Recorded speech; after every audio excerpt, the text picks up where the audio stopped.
በክረምት በበጋ ቢጨልም ቢነጋ በክረምት በበጋ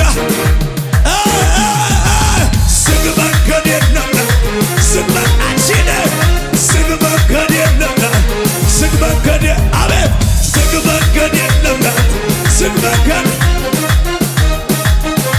እጆቻችሁ ከፍ አድርጉና ያው ብቻውን ቆሞ በአደባባይ ተወራረደ ጌታ እንዲታይ በሳት ተገልጦ አስገርሞታል የኤልያስ አምላክ ቢወራረዱ ከእግዚአብሔር ጋር ፊት ቢቧጠጡ በዓል ቢጠራ